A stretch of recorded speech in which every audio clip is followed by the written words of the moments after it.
Thank you. Good morning. Good morning. Thank you. Thank you. Thank you. All right. Thank you. Yes. My beautiful interpreter doesn't have much time, so we gotta get. Hôm nay chúng ta phải làm thiệt là nhanh bởi vì thông dịch viên không có nhiều thời gian, họ phải đi gấp. Yes. So is this working right? Can you guys hear me? Các bạn nghe rõ không? Recording is okay. Thu âm tốt không? Sweet. Nice one. Ok, rất là tốt. Okay. Well, thank you for coming. Cảm ơn các bạn đến đây. Okay, obviously, life and this business is all about learning and want to be in a place where you can actually grow. Và cuộc sống cũng như công việc này là luôn luôn là học hỏi và chúng ta học hỏi và phát triển liên tục. I've always loved that environment, okay, where people want to study. Và tôi luôn thích ở những cái môi trường nào mà khi người ta thích học hỏi. It's a continuing learning. There is no end. Một quy trình học hỏi liên tục không bao giờ dừng lại. This applies to me too. Và cái này cũng áp dụng đối với tôi luôn. As soon as I think I know everything, I'm done. Khi mà tôi thấy rằng là tôi xong hết rồi, học biết hết rồi là tôi xong rồi. Yes. Đúng rồi bạn à. As soon as Nathan Riggs knows that, as soon as Nathan Riggs thinks that he knows everything, he's done. Và ngay khi mà Nathan Riggs nghĩ rằng là ổng biết hết tất cả mọi thứ rồi là ổng cũng xong luôn rồi. Okay, this is why he is a very good example to me. Đó là lý do tại sao ổng là tấm gương rất là sáng mà tôi noi theo. He keeps learning. Ổng luôn luôn học hỏi. There is this one book called As a Man Thinketh. As a man think. Và có cuốn sách gọi là Cách thức mà người ta suy nghĩ. It's a very famous book in English language. Yes. Một cuốn sách rất là nổi tiếng. What it teaches actually where your thoughts are and what you are constantly thinking about, you become that. Và cuốn sách dạy về cách thức mà mình suy nghĩ như thế nào và biến cái suy nghĩ của mình thành hiện thực như thế nào. And when Nathan read that book back in 1989, và khi Nathan Riggs đọc cuốn sách này vào năm 1989, it has so much effect on him. Và nó có rất nhiều ảnh hưởng của đời của ổng. That it changed his life completely. Nó làm ổng thay đổi đời hoàn toàn. And I got that book in an audio form. I downloaded it from Amazon or I don't know from exactly where. Và tôi có cuốn sách này từ là dạng audio và tôi download trên mạng xuống. A couple of years ago. Khoảng chừng vài năm trước. And I shared it with Nathan via email. I emailed the link to Nathan or the picture. Hey, I just got your favorite book. It's incredible. I started listening to it. Và tôi nói với email cho Nathan Riggs và cũng gửi đường link cho ông luôn, đó là tôi có cuốn sách rất là tuyệt vời mà ông đọc nè. And he wrote back to me immediately. Và ông viết ngay tức lại tôi hồi âm ngay lập tức. Oh, guess what? Đoán thử xem các bạn. I just reread that book again on the way home from Hungary to Budapest. Ông nói là tôi vừa đọc cuốn sách này lại một lần nữa từ Hungary qua Budapest. So that taught me a lot actually, huh? Và điều này dạy tôi rất là nhiều. This guy, one of the greatest examples. Người đàn ông này một ví dụ tốt nhất. Not only in a business life but in a family life. Không chỉ đơn thuần là trong việc kinh doanh không mà còn gia đình nữa các bạn. The guy is well respected in his community. Và cái người mà luôn luôn được mọi người nể trọng trong cộng đồng của ông. Okay, obviously is well respected in network marketing and in Nu Skin. Và đặc biệt nhất là rất là được tôn trọng ở Nu Skin và công việc kinh doanh này. And he's still relearning, rereading, learning and wants to know more. Và ông vẫn luôn tiếp tục là đọc sách, học hỏi nhiều hơn nữa, muốn học hỏi hơn nữa. Incredible example. Một cái ví dụ, một tấm gương rất là tuyệt vời. So I'm not going to talk about a lot of techniques today. Chính vì hôm nay ta không nói quá nhiều về những cái fact. But I want to talk about some principles and some truths. Ta nói về quy tắc và những cái sự thật như thế nào. Okay, what I have found, honestly, what this business and probably what life is all about. Và khi mà tôi học hỏi và biết được rằng là công việc kinh doanh này và cuộc đời như thế nào. This journey, okay, what we are doing here, like let's say only one perspective is like money wise. Và công việc kinh doanh của chúng ta, cái mà mình luôn tôn trọng là những gì mà tiền có thể mua được. I keep telling you, this business, this journey has a lot of perspectives, a lot of rewards. Và nói bạn luôn, công việc kinh doanh này có rất là nhiều những cái phần thưởng dành cho nó. And money is only one side of the story. Và tiền chỉ là một phần của câu chuyện thôi. But I keep emphasizing this is a business. Nhưng tôi luôn nói bạn, đây là công việc kinh doanh. So let's not forget it, okay? This is not a charity program. Chính vì vậy đừng có quên nó, đây không phải chương trình từ thiện. This is not a club. Đây không phải là câu lạc bộ. Okay, this is not a circle of friends. They get together and they have some fun. Đây không phải là chỗ bạn bè tụm 5 tụm 7 lại nói chuyện vui vẻ với nhau. All these things come after your business is done, after you're focusing and getting your business done. Tất cả những cái đó sẽ có được khi mà bạn hoàn tất công việc của mình và xong rồi, là hoàn thành công rồi. Okay, because if your business is not rolling, if your business is not working, nothing else will. Nếu công việc của bạn nó không vận hành thì không có gì vận hành hết. Okay, as far as material things and all that it involves, okay, is concerned. Và tất cả những cái điều đó nó phải hoạt động thì bạn mới thể mà quan tâm được chuyện này. Let's not forget it. Okay, this is a new word. Obviously, money plays a major part in our life. Khi chúng ta quên chuyện đi, mình nghĩ rằng là tiền đóng vai trò rất là lớn trong cuộc đời chúng ta. You cannot escape it. Bạn không thể nào trốn thoát được cái chuyện này. Okay, you cannot escape it. Bạn không thể trốn thoát được quy tắc này.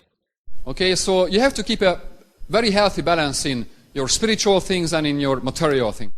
Chính vì vậy bạn cần phải duy trì giữa cái linh hồn và vật chất. Obviously, you cannot be too material. Bạn không thể nào mà quá vật chất được. Okay, only money and things and money and things. Không thể nào mà tiền, bạc, của cải vật chất liên tục được. It's not a healthy thing, obviously. It's not healthy. You feel it, you know it. Và điều đó không có tốt, bạn biết được, bạn biết chắc chắn điều đó là đúng rồi. The user manual, I call the Bible the user manual. Và tôi nói bạn luôn là tôi dùng một cái kinh thánh như là một cái cuốn sách hướng dẫn vậy. By the way, I don't care what your religion, what your faith is. Và tôi không biết là bạn là thuộc là tín ngưỡng nào, tôn giáo nào. But we gotta have something that we can actually go back, some old, very old principles. Chúng ta cần phải có mình quay lại một cái quy tắc rất là cổ xưa. If it's Buddhism, that's your call. Nếu mà đó là đạo Phật thì đó là cái điều mà bạn phải quay lại. If you love the Quran, that's your call. Nếu bạn đọc kinh Quran thì cái đó là bạn phải quay lại. You gotta go back to some old principles. Bạn phải quay lại những cái quy tắc nào đó về cổ xưa. If it's Taoism, that's your call. Nếu như bạn là đạo lão thì bạn cũng phải quay lại những cái đạo này. Okay, make sure that you go back to some of those old principles because they haven't changed. Hãy nhớ như quay lại những quy tắc cổ xưa bởi vì nó không được thay đổi, nó không thay đổi gì hết. And in a changing world, okay, a lot of things are being taught. A lot of things are being taught as a new science or new idea. Trong cái thế giới đổi thay liên tục này, luôn luôn có những điều được học hỏi, những quy tắc cũ được thông sáng. You will find that there is some eternal truths are behind those new ideas, new science, new way of thinking. Bạn thấy rằng đằng sau những cái suy nghĩ mới đó là những cái quy tắc cổ xưa. For example, many of you think that, the principles from this famous book and movie called Secret. Giống như mà thấy những cái quy tắc rất là hấp dẫn trong cuốn sách và đoạn video nổi tiếng là Bí mật. Are all new. Some of you think this is a brand new idea. Một số bạn nghĩ đây là ý kiến mới. But you will realize as you keep go back to your user manual. Nhưng mà nếu bạn quay lại là những cái điều hướng dẫn của bạn. All those truths are found, okay, in all those writings, early writing. Tất cả những cái sự thật trong đoạn video này đều nằm trong tất cả những cái thánh thư. Okay, and this is very helpful because you will know as soon as man, as a generation, thinks that they know everything and they don't need to go back to those old writings. Và chính vì vậy điều này rất là quan trọng bởi vì khi mà người ta phát triển và nghĩ rằng là họ biết hết tất cả mọi thứ rồi, họ không cần quay lại những văn tự cổ nữa. They always fail. Thì họ luôn luôn thất bại. See, that's something I don't want to get into politics. Obviously, I don't want to get into. I don't want to pretend that I know everything. Chính vì vậy tôi không muốn nói nhiều về cái này liên quan đến chính trị hay là nghĩ là tôi biết tất cả mọi thứ. Just take a look at what's happening in the United States. Chỉ nói bạn về cái điều xảy ra ở Mỹ thôi. You don't need to go back far when the Constitution was written. Mình quay lại không xa lắm đâu. It's a little more than 200 years old. Khoảng chừng là 200 năm trước. And what's happening in the United States, they're actually leaving one by one all those principles found in which was given and founded by the forefathers. Và tất cả những người mà tìm ra nước Mỹ, thành lập nước Mỹ đều tuân thủ theo những quy tắc cổ xưa này. All those things that the United States were founded, okay, they are like pretty shattering and it's cracking and and politicians are leaving those principles behind. Và những người chính trị gia đó họ mới để lại những quy tắc cổ xưa này đằng sau lưng của họ và không tuân theo nó nữa. That's why there's a great problem and there's great trouble in the United States. Chính vì vậy luôn luôn có những khó khăn, có những trở ngại. So let's make sure that we stick to those old principles because they will always be. We change, people come and go, those principles stay. Chính vì vậy mình phải luôn nhớ là mình phải nắm vững bám sát những quy tắc cổ này. So I want to make sure that you understand this business is not about what you get. Và muốn bạn hiểu luôn công việc này không phải là cái bạn có là cái gì quan trọng. This is about what you become. Và cái bạn trở nên như thế nào nó mới quan trọng. It's so vital that you understand. Và này rất là quan trọng mà phải hiểu nó. This is why I want you to identify and want you to describe what you want to become. Chính vì bạn hiểu rằng là bạn muốn trở thành như thế nào và muốn định nghĩa bạn muốn trở thành như thế nào. Make sure that you have that map, that what you want to become as a grandfather, as a father, as a man, as a woman, what you want to become. Ví dụ là bạn là ông nội, ông ngoại hay là người bố, người mẹ muốn trở thành như thế nào. Because you want to go back to those writings, okay, once you start making money, you become successful. Some people forget what they wanted to become earlier and they go and drift away and they do some crazy wild things. Chứ bạn không biết là bạn muốn trở thành như thế nào để khi bạn có tiền, bạn quay lại những cái quy tắc của bạn, bạn quay lại những cái điều mà bạn mong muốn. Okay, and make sure that you understand that obviously we have a freedom of choice. Chứ bạn hiểu rằng là chúng ta có cái quyền tự quyết định của mình. The freedom of choice does not mean that you can do whatever you want. Cái quyền tự quyết không nghĩa là bạn muốn làm gì là bạn làm. Okay, because one thing you cannot choose is the consequences of your actions. Bởi vì cái duy nhất bạn không lựa chọn được là cái kết quả của cái hành động của bạn. So I see sometimes that people think they are free, I can do whatever I want. That is not freedom. Chứ một số người nghĩ rằng là họ muốn tự do, thành thử ra họ muốn làm gì họ làm, đó không phải là tự do đâu. That's why you got to have some principles, I could say some rules and some laws that you will stick to. Chính vì bạn cần phải có những cái quy tắc, những cái luật lệ, những cái luật pháp bạn phải bám sát vào. These regulations and laws will actually make you free. Những quy tắc luật lệ này sẽ khiến cho bạn thật sự tự do. Let me just give you one example. Ví dụ thế này. In fact, two examples. Hai ví dụ lần. You can actually look at some of the traffic laws, as limitations and laws that you have to abide. So bad. Ví dụ như bạn bây giờ việc tuân thủ theo luật giao thông là bạn rất là chán nản mà nó không muốn tham gia, không có muốn tuân thủ theo. Okay, but you know exactly if everybody keeps the traffic rules, traffic flows nicer, there are lesser accidents, fewer accidents, all those principles. Nhưng mà nếu như bây giờ bạn tuân thủ theo quy tắc những cái luật lệ này thì lúc nào đường phố thì thông thoáng, không có tai nạn xảy ra, lúc nào cũng đi lại cũng rất là thuận lợi dễ dàng. Okay, and let's say you say, well, I don't want to, I don't want to abide these principles, I don't want to abide these laws, and let's say you run a red light. Ví dụ bây giờ là bạn nói là tôi không muốn tuân thủ theo luật lệ giao thông này, tôi muốn vượt đèn đỏ chẳng hạn. Okay, let's say because you say, well, I've got a freedom, I can do whatever I want. Okay, tôi tự do, tôi muốn là vượt đèn đỏ luôn. But what you cannot choose is the consequences of your actions. Nhưng cái bạn không lựa chọn được là cái kết quả hành động của bạn là gì. Okay, let's say you cause and you become a victim of a great accident. Ví dụ như bây giờ bạn trở thành hoặc là bạn là cái nguyên nhân của cái tai nạn.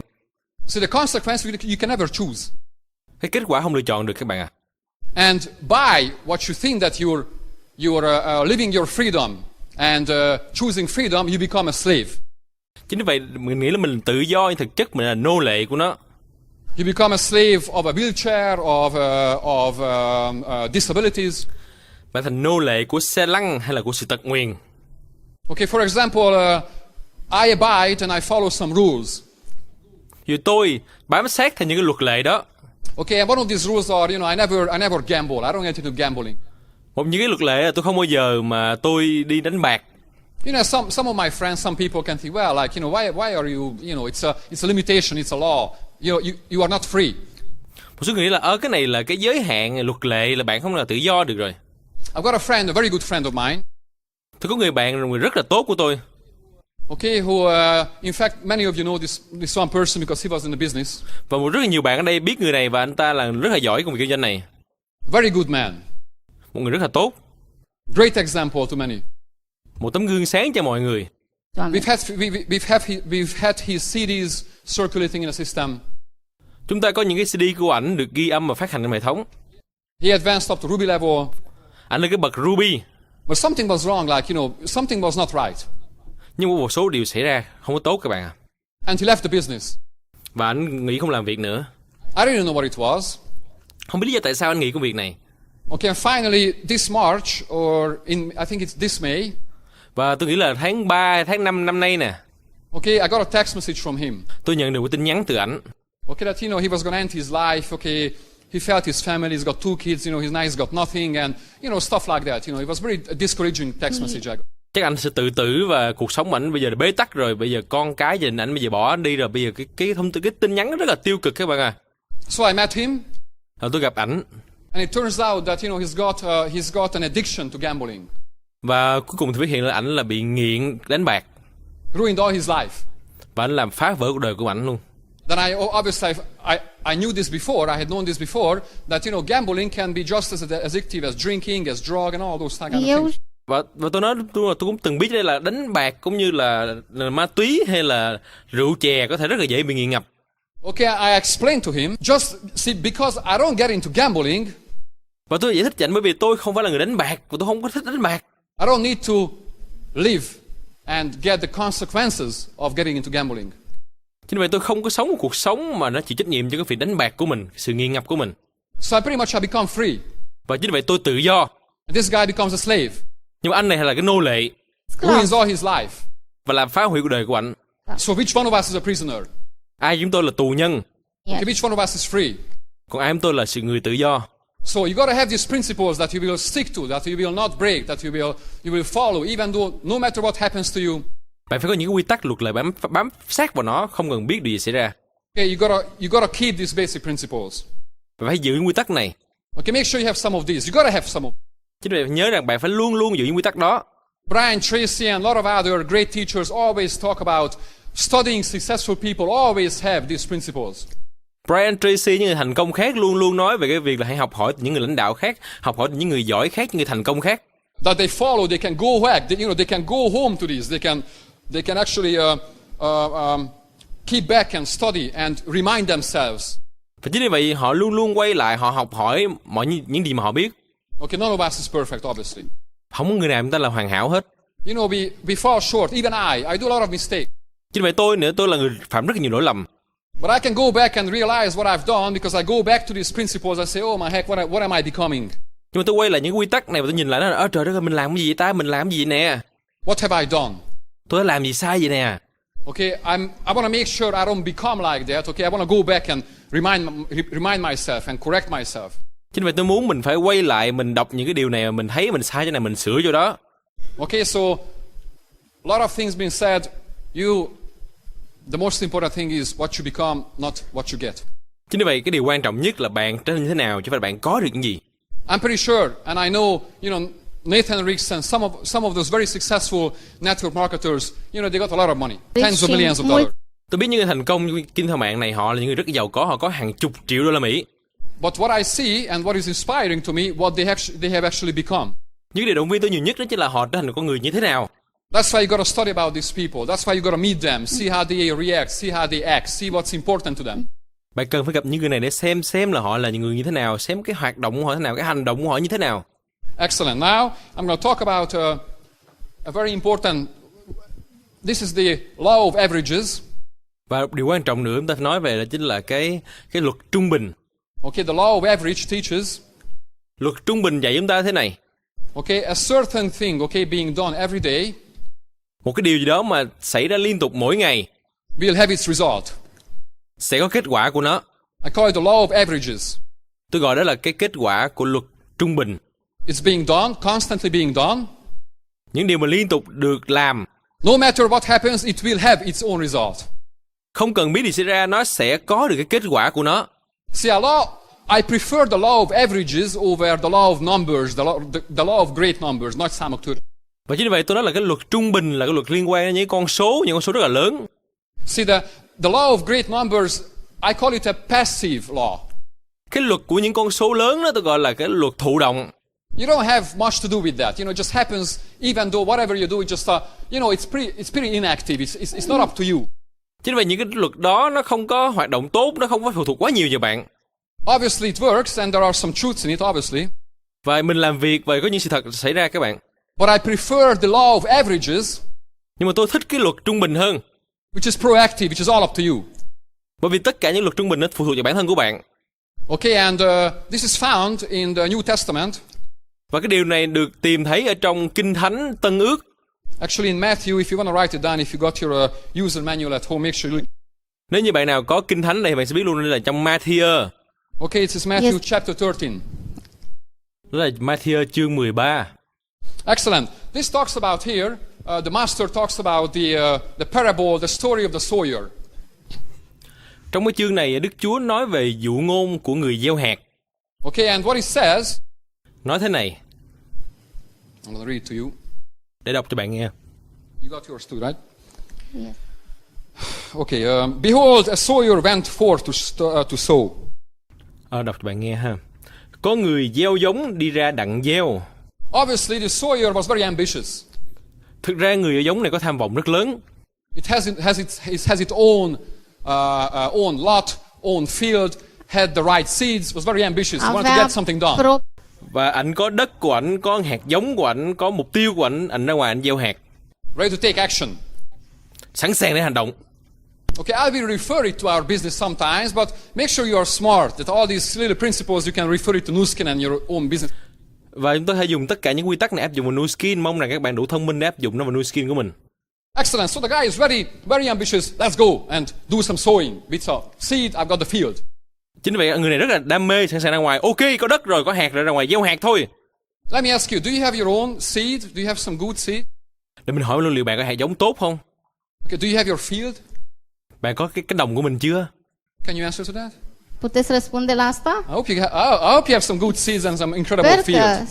Ok, tôi có hạt giống tốt, tôi có một cánh đồng rất là tuyệt vời. Continues, and when he sowed, some seeds fell by the wayside, and the fowls came and devoured them up. Ok, đọc tiếp.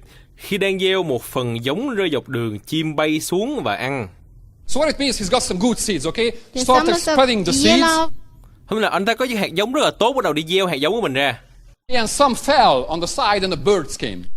Rồi một số hạt giống thì nó rớt ở ngoài dọc đường rồi chim bay xuống ăn mất. What does it mean to you?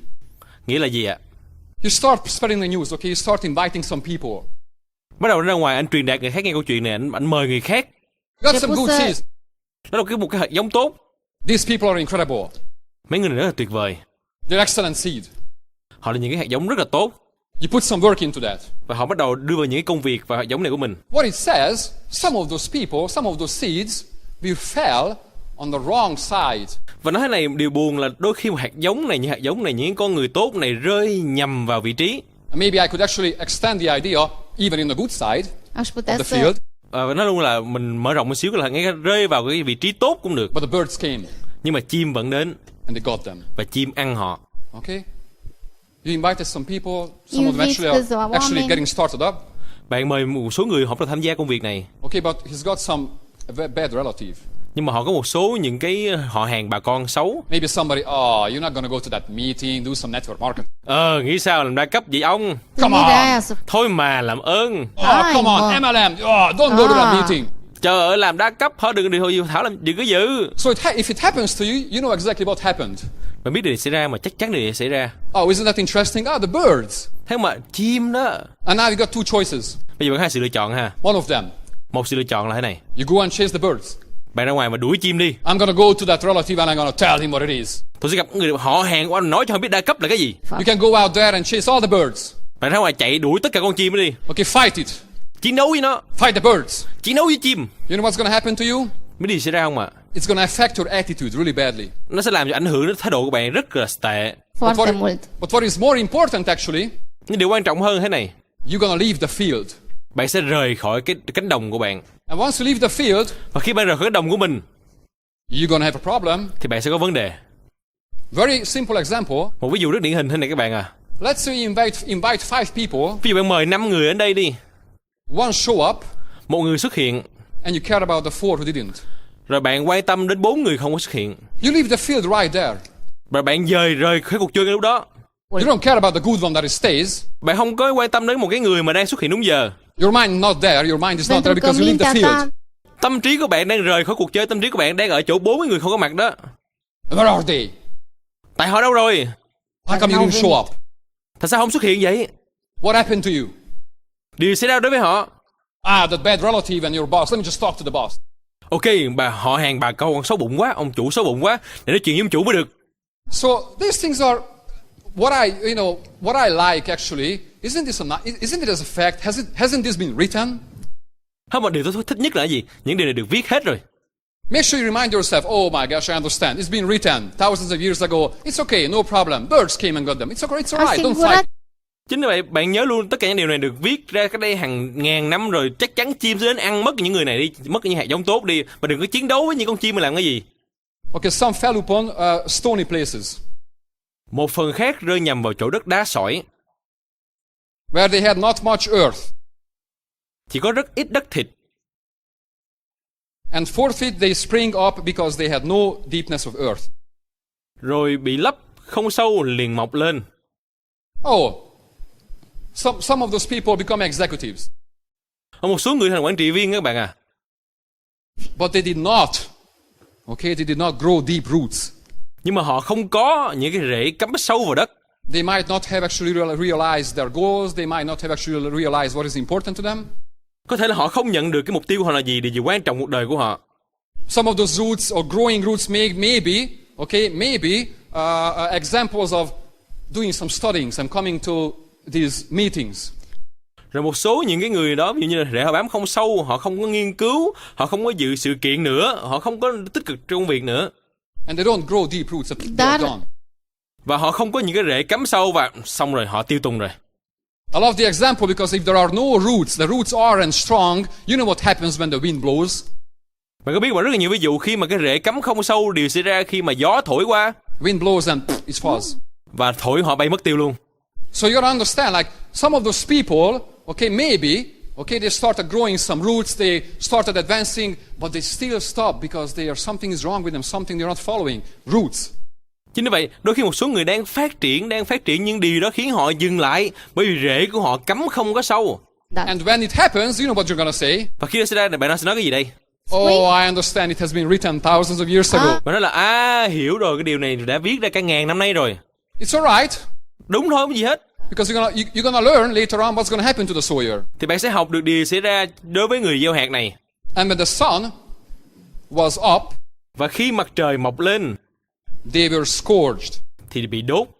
And because they had not root, bởi vì nó không có rễ, they withered away. Nên nó phải khô héo. Again, một lần nữa, the sun comes up. Mặt trời mọc lên. Oh my heck, that's a new MLM company in the region. Đó là một công ty đa cấp mới gì phát triển trong khu vực. I don't know what the sun represents. Tôi không biết mặt trời đại diện cho cái gì. It can represent a lot of things. Nó đại diện cho rất là nhiều thứ. I don't know what it is. Không biết nó là cái gì. Maybe the company makes a mistake. Có thể là công ty làm một vài lỗi lầm gì đó. I don't know what it is.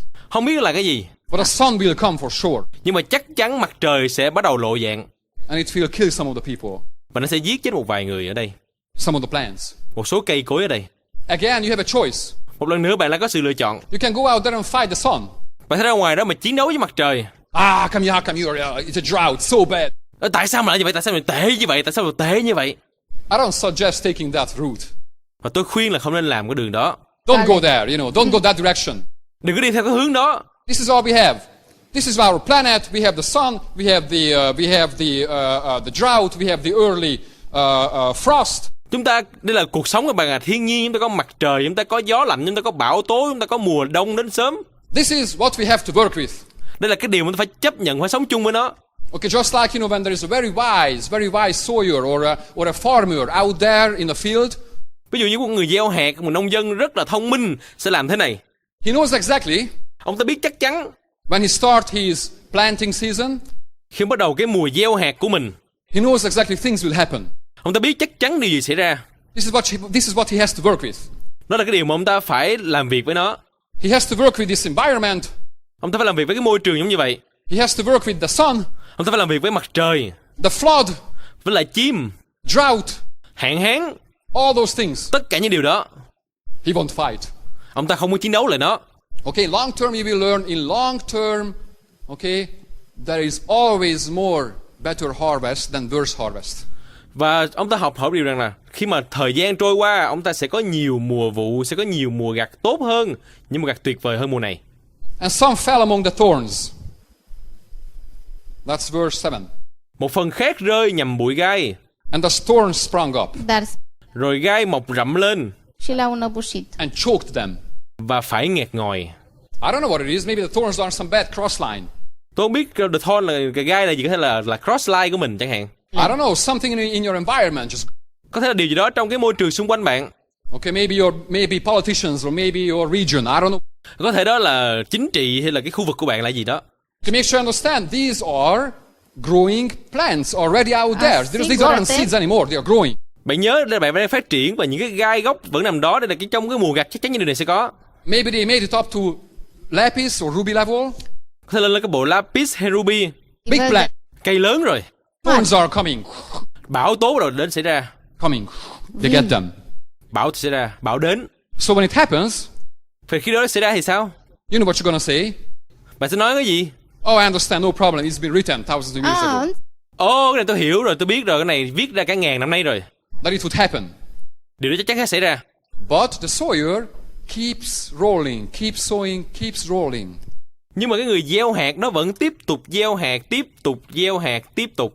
But other fell into the good ground. Một phần khác nữa rơi nhầm vào chỗ đất tốt. And brought some fruit. Và xanh trái. Okay? What happens? Điều xảy ra. Now you can actually see that everything depends on the sower. Bây giờ tất cả mọi cái đều phụ thuộc vào người gieo hạt hết rồi. No matter what happens, things will happen. It's been written. Nu con... Storm, sun. Không có biết gì xảy ra, chắc chắn xảy ra. Sẽ có bão tố, sẽ có hạn hán xảy ra. Thorns. Bão tố. You know exactly it will happen. Chắc chắn sẽ xảy ra. Okay? Floods. Đúng mà chim. But what it said 1,000 years ago, Nhưng mà 1000 năm trước đã nói thế này. some always fell Một số sẽ luôn luôn rơi vào on the good ground. đất tốt. Some always survive. Một số sẽ luôn luôn tồn tại. The sun, the drought, Hạn hán, nắng, thorns, rồi gai góc. and all those things. Tất cả những thứ đó. Okay, now get the law of averages. This is incredible. Mà thấy chưa, đây là cái luật của sự trung bình. And they bring forth fruit. Và chúng sẽ sanh trái. Some 100-fold, Hoặc một hộp ra được 100. some 60-fold, Hoặc một hộp 60. and some 30-fold. Hoặc một hộp 30. Isn't that incredible? Điều đấy tuyệt vời không ạ? Said it right. Says sometimes you have a 100-fold return. Thế mà đôi khi mình có 100. In some season, in some year, you have 30. Một số mùa khác thì bạn chỉ có 30. Sometimes you have 60. Đôi khi bạn có 60. Okay, but the law of averages teaches in long term you will always sow more, okay, than you lose. Nhưng mà cái luật cho biết thấy rằng là trong quá trình thời gian lâu dài thì bạn sẽ có nhiều hơn là gì bạn mất. So this will and this should bring you great comfort. Và cái điều này sẽ mang đến cho bạn cái sự tự do, thoải mái. Because you know exactly that everything depends on you. Bạn biết rằng tất cả mọi thứ đều phụ thuộc vào bạn hết. And in order to become a good sower, Và để thành một người gieo hạt tốt, you gotta adapt, okay, the features of a good sower. thì bạn cần phải hấp thụ được những tố chất của người gieo hạt tốt. And Someone I says think to be honestly, one of the best features of a good sower is that he never stops. Và chính một trong những cái yếu tố tuyệt vời nhất một gieo hạt có là ông ta không bao giờ dừng lại. Obviously, you know these. You can correct some of these mistakes by or some of the happenings, some of the sun, some of the flood, some of the thorns. You can correct them by not doing some major error. Và chính vì vậy bạn có thể là sửa đổi những cái điều liên quan đến mặt trời, nắng gắt, hạn hán, lụt lội, bão tố qua cái việc là mình có thể sửa đi những cái lỗi lầm của mình. That will help your numbers if you're not doing some major error. Và điều đó sẽ giúp cho bạn tăng cái con số mình lên nếu mình không phạm phải những lỗi lầm. Okay, but make sure that there is a time. Okay, there is a time for planting. Nhưng mà hãy nhớ rằng sẽ có giai đoạn đó chúng ta phải ra ngoài để mà trồng cây gieo hạt. There is a time for growing. Sẽ có giai đoạn phát triển. Time for harvesting. Și există Và sẽ có giai đoạn là gặt. And I've seen many people leave just before the harvest. Và thấy rất là nhiều người họ rời khỏi cuộc chơi trước cái mùa gặt của họ. That's crazy. Đó là điều rất là tệ. See, because the most important law and the example from the story is that you're never gonna leave the field. Chính vì vậy cái luật không là trong cuộc chơi là bạn không bao giờ rời khỏi cái cánh đồng của mình.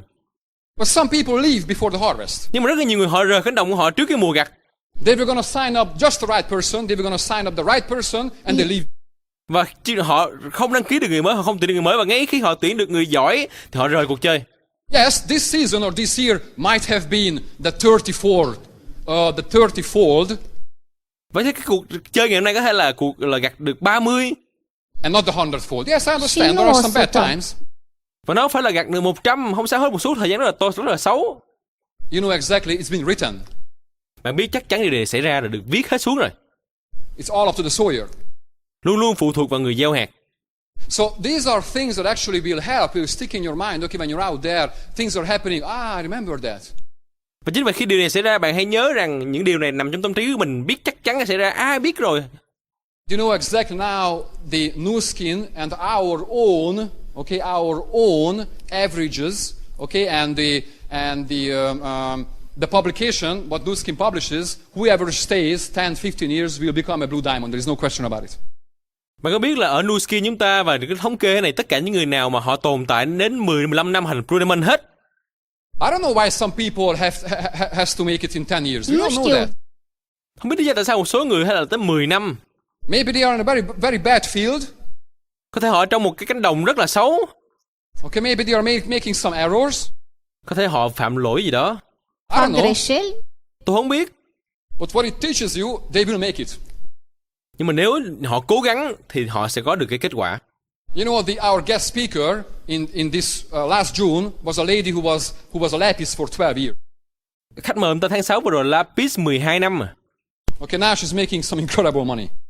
Bây giờ tiền cổ rất là nhiều.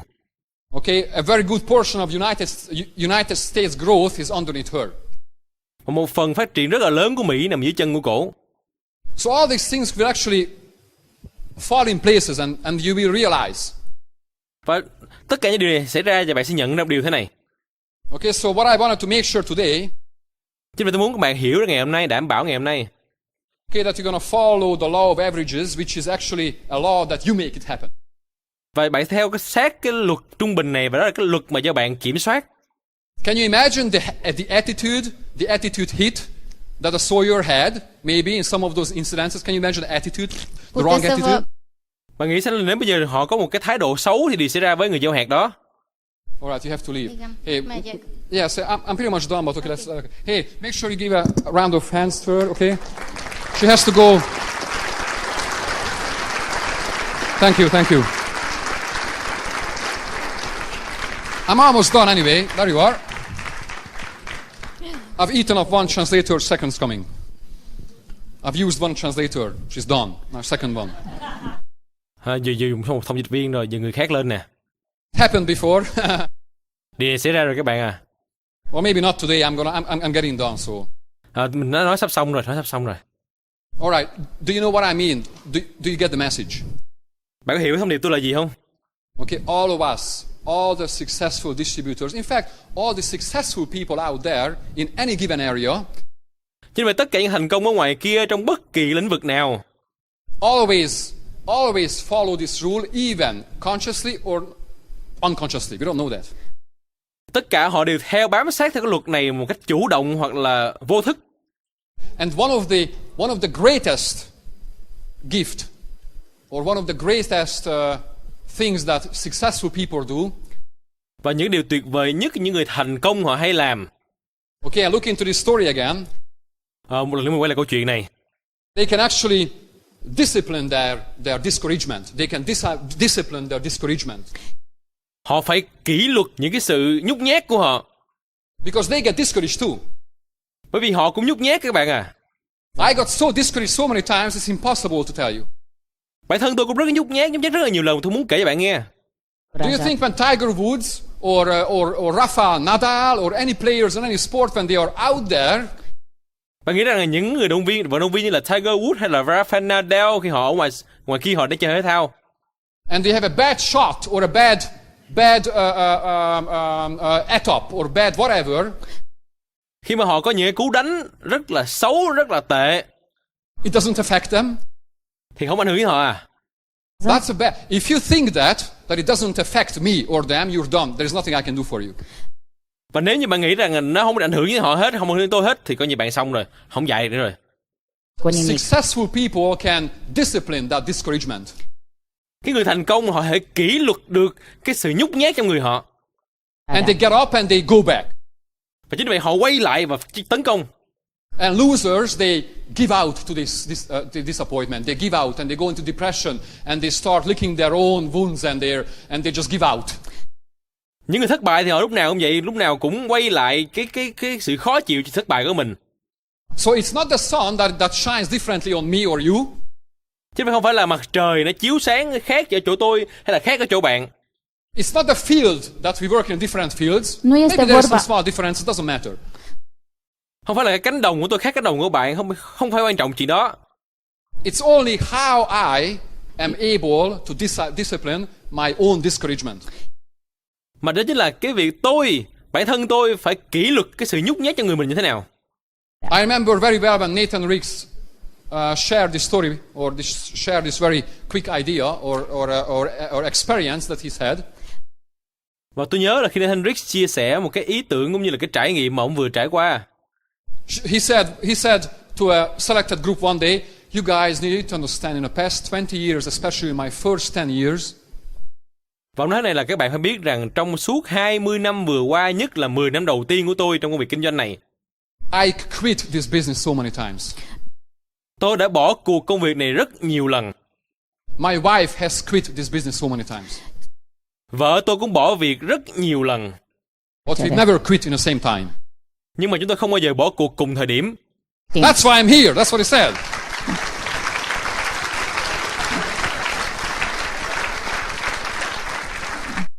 Đó là lý do tại sao tôi mặc ở đây đó.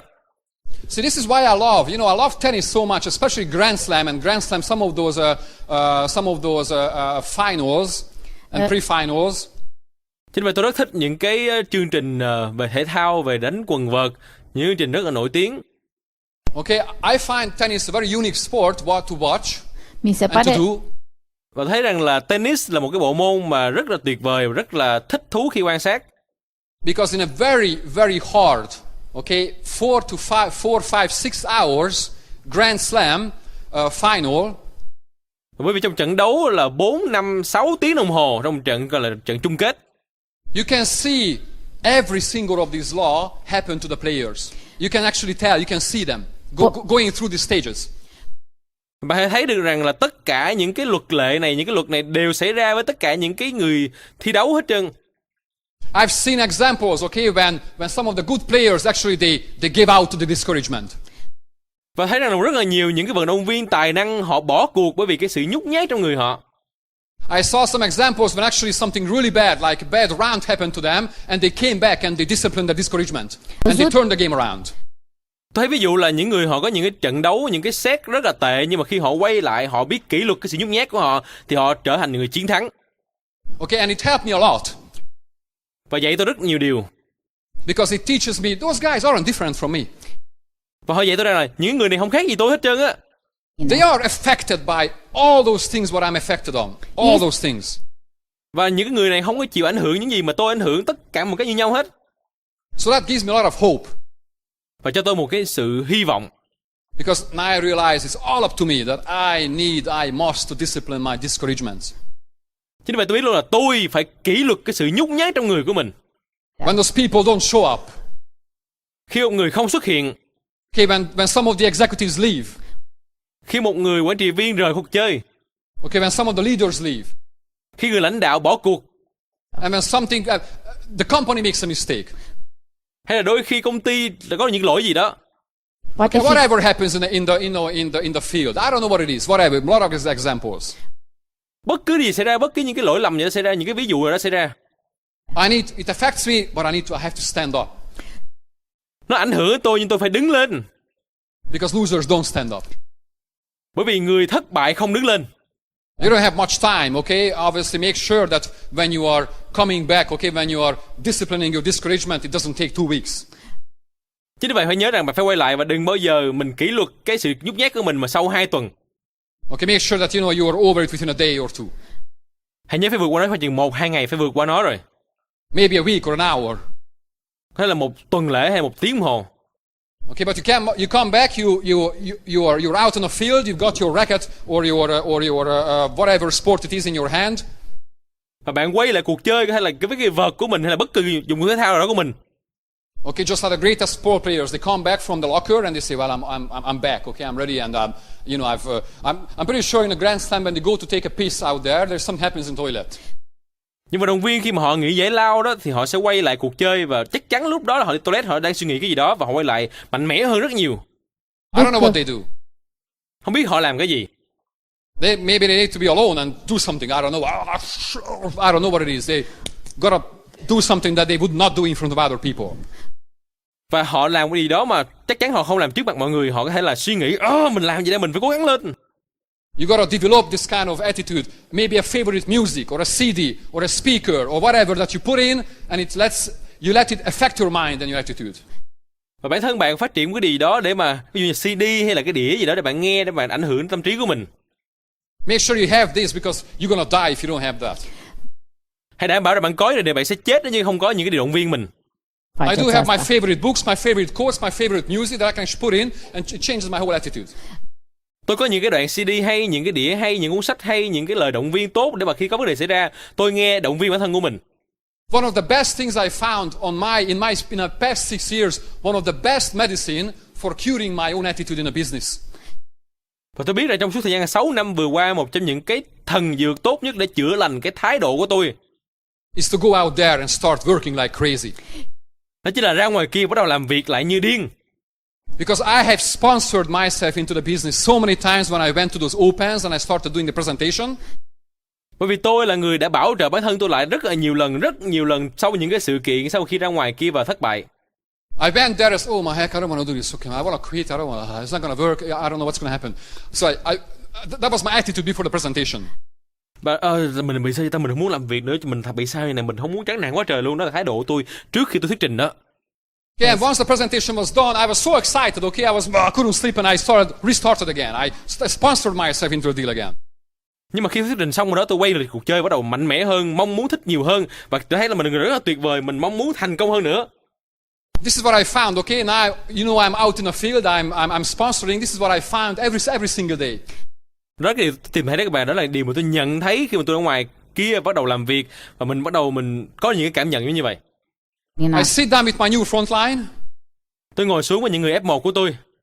Okay, it's brand new. He doesn't even know what to say. He's just all lost. Và những người mà hoàn toàn mới, không biết nói cái gì hết.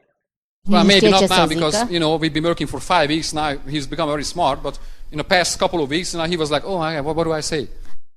Cái người bây giờ làm được cũng khá lâu rồi, nhưng mà vài tuần trước anh ngồi xuống không biết làm gì hết. But he brought all these people, okay, 4 or 5 at a time. You know, I could talk to them for 10 minutes and invite them to an open or to fly in. Và khi mà họ mời cái người đó, mời đến đây một số người bạn bè họ 5-6 người và nhờ tôi nói chuyện với những người đó và tôi mời họ đến sự kiện tiếp theo.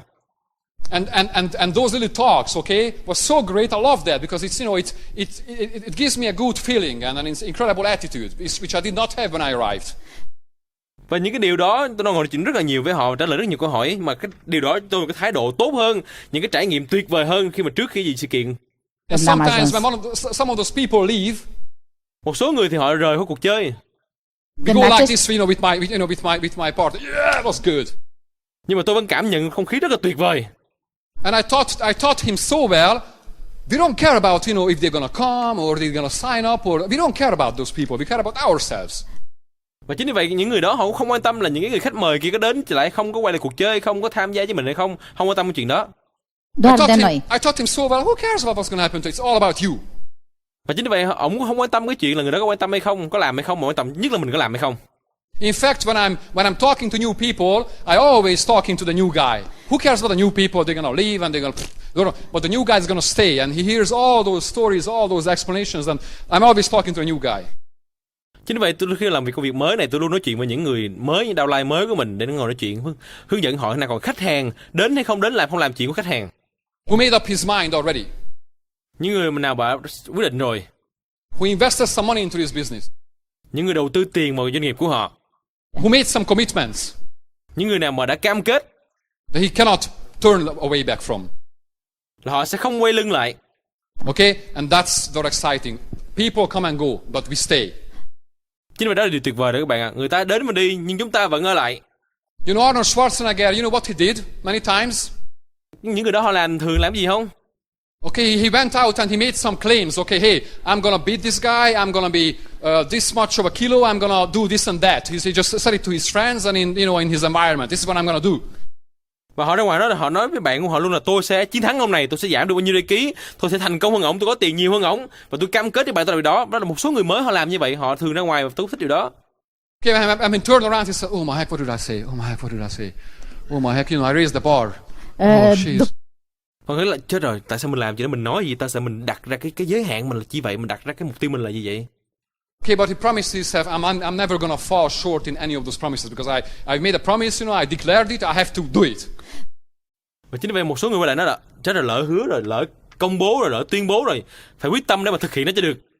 So make sure you do that. Make sure you don't go out there and make some claims that you will never meet. Và chính vì vậy đừng có ra ngoài đó mà làm những cái điều gì đó, đừng có hứa những gì mà mình không thể nào làm được. Make sure that once you inspire to make sure you stick to that. It's going to affect your mind if you don't stick to that. Chính vì vậy khi mà bạn đưa ra một cam kết, phải bám sát với cam kết đó, bởi vì bạn không thực hiện được sẽ ảnh hưởng rất là nhiều tâm trí của mình. Alright. Well, that was all I was going to say today. Và đó chính là tất cả nhiều tôi muốn nói ngày hôm nay. Make sure that you follow these principles and it will stick in your head. It's totally different what out there the world teaches. Totally different. It's 100% different. Chính vì vậy bạn nhớ rằng so với gì mà tôi hướng dẫn bạn ngày hôm nay với sự thật ngoài kia thì rất là nhiều cái sự khác biệt, rất là nhiều sự khác biệt. Okay, when you sit down with somebody, okay, and they tell you their life, okay, and where they are and how they got there, just listen to what they say. Chính vì vậy khi mà mình ngồi xuống với ai đó và lắng nghe những gì họ nói với cuộc đời của họ thì hãy cố gắng lắng nghe. You will realize that, in all those stories, what happened to their life and the circumstance, okay, where they are at, everybody is responsible but them.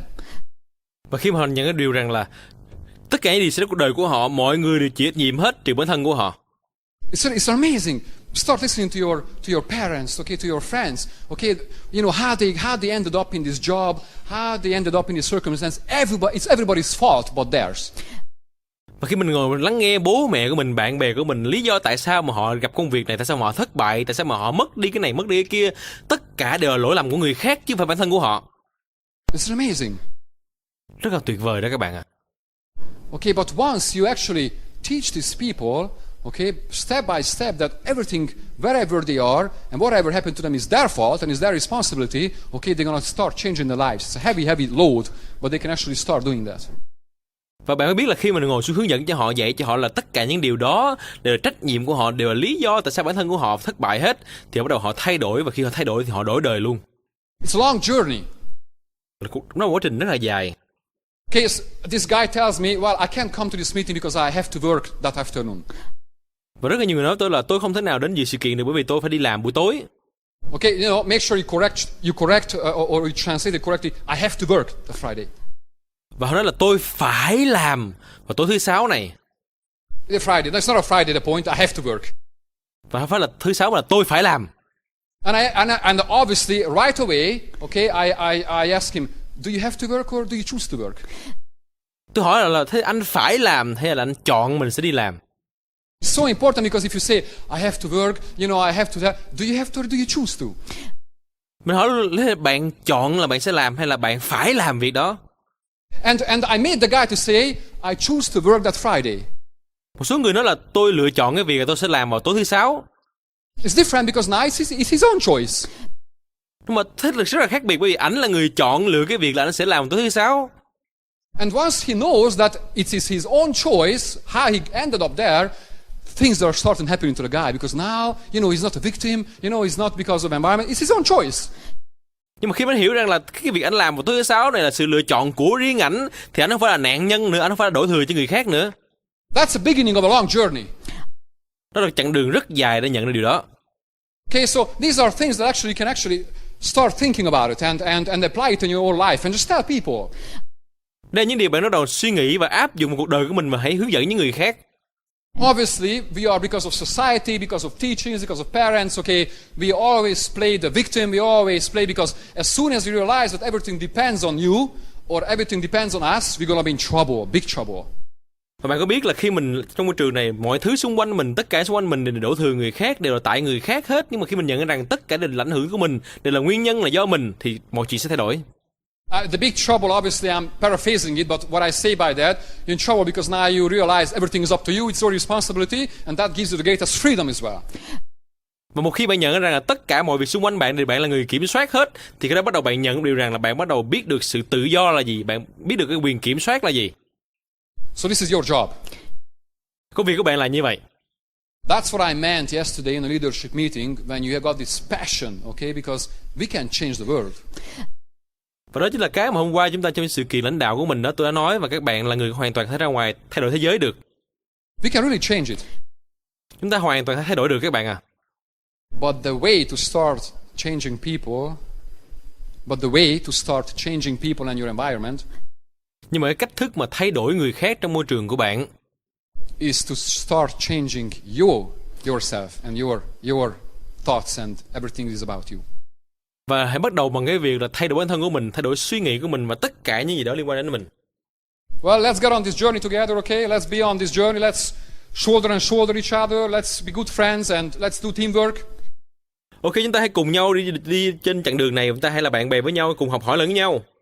Okay, don't forget, okay, when you meet somebody, okay, who's very nasty to you, or in this team, you want to argue with somebody, don't forget when you meet somebody, his or she is fighting her own battle. Và hãy nhớ rằng khi mà nói chuyện với ai đó, những người đó mà họ đang tranh luận với mình, đang tranh cãi với mình, thì hãy nhớ rằng họ đang chiến đấu với chính cuộc chiến của họ. Okay, that's the principle of teamwork, the first principle. Okay, when somebody is nasty to you, remember, oh, poor guy is fighting his own battle. Of course he's nasty. Chứ một số người nghĩ là họ làm điều gì xấu đối với bạn, thì bạn nghĩ rằng là họ đang chiến đấu với chính bản thân của họ, họ đang đánh với lại chính cuộc chiến trong người của họ. Okay, this is how we can actually keep together. Okay, out there is a huge. Everybody's like, you know, they are not following these rules, but at least in this room and in this team, we gotta be like that. Một số người ở ngoài kia họ phải chiến đấu với chính bản thân của họ, chiến đấu với chính con người của họ. Trong cái phòng này chúng ta cũng như vậy, chúng ta cũng đang chiến đấu với chính bản thân của mình. That is one of the greatest things we have here, a unity, a teamwork. Okay, that you can actually belong to. Nhưng mà đó chính là cái điều tuyệt vời, đấy là sự đồng cảm, đó là cái sự đồng nhất mà khi chúng ta kết hợp với nhau, chúng ta cùng nhau làm được chuyện đó. Please stop asking, okay, what System 7 and these leaders can do for you and start asking what you can do for them.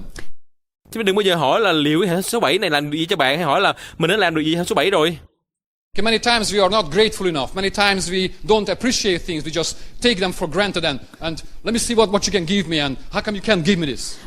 Một số người họ nghĩ là tất cả mọi cái đều cho không biếu không hết, họ tự nhiên họ có hết mà họ không nghĩ là họ sẽ cống hiến điều gì, sẽ cho là hệ thống cái điều gì. No, we have to be grateful. We have to appreciate what your upline is doing for you. If you realize and if you don't forget all those things, then you're going to be grateful. Chúng ta biết trân trọng và biết ơn gì upline mình đã dành cho mình, đã làm cho mình, và khi mình nhận người đó thì mình sẽ cảm thấy upline rất là tuyệt vời. All those people I see, they complain. Okay, they're always nasty. They complain. They don't appreciate things. Okay, they take everything for granted. Let me have it right now. What can you give me? How come you can do that? Those are the people. Okay, and you don't want to be like that. Tất cả những người tôi gặp á, họ luôn luôn là những người rất là tệ. Họ không có biết ơn những cái điều mà người khác làm cho họ. Lúc nào họ cũng nghĩ là anh cho tôi cái gì, anh làm cho tôi cái gì. Đó là những người mà tôi nói bạn không nên thành những người như vậy. Okay, well, thank you for your time. Cảm ơn các bạn rất là nhiều. Thanks for a translator. Thank you.